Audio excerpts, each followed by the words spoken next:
इस समय जिस जगह पर हम खड़े हैं वहां पर एक जबरदस्त काम हो रहा है। ये जबरदस्त काम क्या है?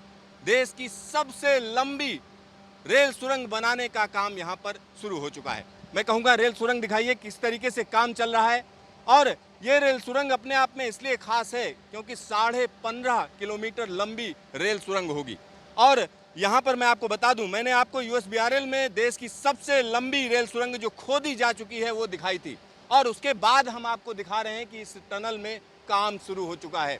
और ये किस तरीके का काम है, यहाँ क्या क्या हो रहा है, क्योंकि इसमें एक और खासियत है। खासियत ये है कि इसमें टीबीएम मशीन लाई गई है बाहर से, यानी हिमालय के अंदर टीबीएम मशीन के जरिए टनल खोदी जाएगी। ये अपने आप में काफ़ी महत्वपूर्ण है।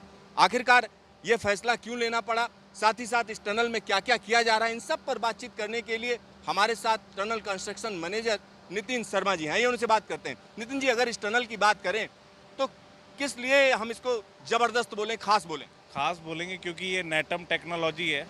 नेटम टेक्नोलॉजी हमारा न्यू ऑस्ट्रेलियन टनलिंग मेथड है। अगर इसको ढंग से देखें तो हम इसका मतलब ये है डिज़ाइन एज यू गो और डिज़ाइन एज यू मॉनिटर। मतलब हमने इसमें जो नेटम का जो भी एरर, जो भी डिफॉर्मेशन वगैरह होगा, उसके लिए हमने टारगेट लगाए गए हैं। उससे हमें मतलब पता लग जाता है। पर अभी तक यहाँ ऐसा कुछ भी नहीं है, सब कुछ ठीक चल रहा है। और 115 मीटर हमारा double track both side platform है, double track both side platform. और 115 मीटर के बाद हमारा सिर्फ ओनली डबल ट्रैक है।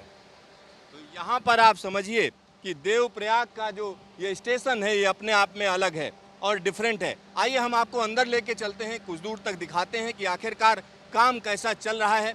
तो यहाँ काफ़ी चौड़ी टनल है, यानी जो टनल का शुरुआती हिस्सा काफ़ी चौड़ा है। इसका डाया 22 डाया है, double track both side platform का डाया 22 है। फिर आगे जाके फिर डाया चेंज हो जाएगा, आगे डाया फिर हमारा 17.57 हो जाएगा।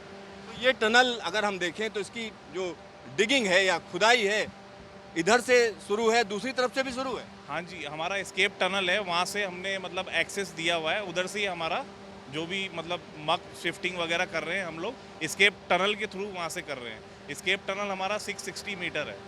तो यहाँ जो रॉक स्ट्रक्चर आपको मिल रहा है वो किस तरीके का मिल रहा है? वो फिलाइट रॉक है यहाँ पे।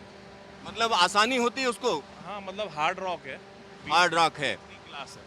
तो यहाँ पर आप समझिए जब कभी भी अंदर जाया जाता है या सुरंग बनती है तो देखा जाता है चट्टानें कैसी हैं और उसी हिसाब से प्लानिंग की जाती है। यहाँ पर एक और चीज़ मैं आपको दिखाना चाहता हूँ, टीबीएम आ चुकी है। टीबीएम का हम कह सकते हैं असेंबली का काम चल रहा है और जर्मनी से पूरी की पूरी मशीन लाई गई है। यहाँ पर इस मशीन को अंदर डाला जाएगा और जिस तरीके से आपने देखा होगा मेट्रो में काम चलता है, ज़मीन के अंदर जाकर मशीन लगातार डिगिंग करती है, तो ये ऑटोमेटिक मशीन है।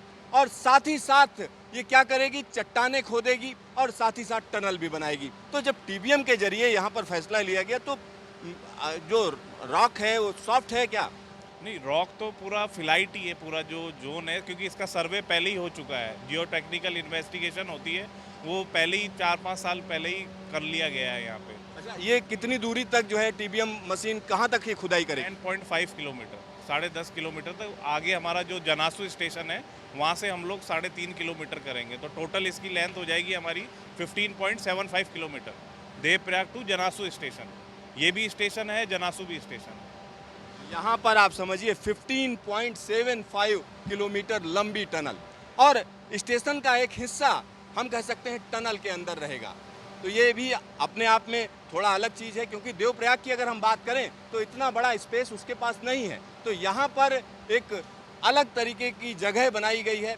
जब आपको देवप्रयाग उतरना होगा तो इसी स्टेशन पर उतरेंगे और ये मशीन अंदर जाकर हम कह सकते हैं कि खुदाई शुरू करेगी और इसका जो असेंबली का काम है वो जोरों शोरों से चल रहा है। रात दिन यहाँ पर काम चलता है। देश के अलग अलग इलाकों से यहाँ पर इंजीनियर्स हैं, कई लोग हमारे साथ हैं। आइए उनसे भी बात करते हैं। आप कहाँ से हैं, क्या नाम है आपका? मैं वाराणसी से हूँ, ब्रजेश तिवारी मेरा नाम है। मैं वाराणसी का रहने वाला हूँ। तो यहाँ आप क्या करते हैं? यहाँ मैं सेफ्टी इंजीनियर में हूँ, सेफ्टी इंजीनियर का काम करता हूँ। तो सेफ्टी में यहाँ क्या क्या ध्यान रखा जाता है, किस तरीके के जो आपके मापदंड हैं वो क्या क्या हैं? सेफ्टी इंजीनियर मतलब बहुत सारे चीज़ हैं कि किसी को चोट ना लगे, कोई काम कर रहा है तो अच्छे से करे, ठीक है। उनको चोट लगने से ज़्यादा हमारा ये फोकस रहता है कि किसी भी आदमी को चोट नहीं लगना चाहिए, ठीक है, उसको थोड़ा सा भी इंजूर्ड नहीं होना है, ये हमारा हमेशा प्रयास रहता है। मतलब सेफ्टी अटमोस्ट है। हाँ, सेफ्टी ऑलमोस्ट है। तो यहाँ पर आप समझिए कि इस जगह पर ऐसा नहीं है कि कोई भी अंदर आ जाए और किसी भी तरीके से अंदर आ जाए। यहाँ जो लोग काम करते हैं उनके लिए ज़रूरी है कि वो कैप पहने, साथ ही साथ गमबूट पहने। इसके अलावा और भी जो सेफ्टी मेजर्स हैं उनका यहाँ ध्यान रखा जाता है। लगातार इस प्रोजेक्ट पर हम कह सकते हैं रेल मंत्रालय की नज़र है, क्योंकि टारगेट दे दिए गए हैं। कहा जा रहा है कि 2024 तक इसको पूरा कर लिया जाना चाहिए और पूरा दबाव है इस समय हम कह सकते हैं सरकार का कि जगह जगह पर जो काम चल रहा है उसमें कैसे तेजी लाई जाए। यहाँ एक बार मैं फिर से कहूँगा, जरा टीबीएम दिखाइए किस तरीके से वहाँ पर काम चल रहा है, उसको हम दिखाना चाह रहे हैं।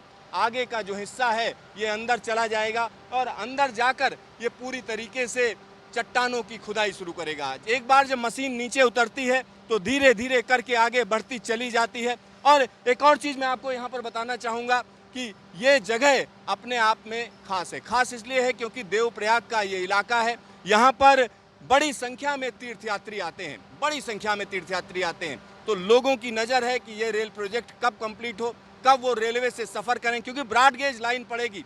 100 किलोमीटर प्रति घंटे की रफ्तार से यहाँ पर ट्रेनें चलेंगी आने वाले दिनों में। और एक और चीज़ मैं आपको बता दूं, वंदे भारत एक्सप्रेस ट्रेन भी इस ट्रैक पर चलाई जाएगी। कैमरामैन हीरा मंडल के साथ सिद्धार्थ, न्यूज स्टेशन, देवप्रयाग।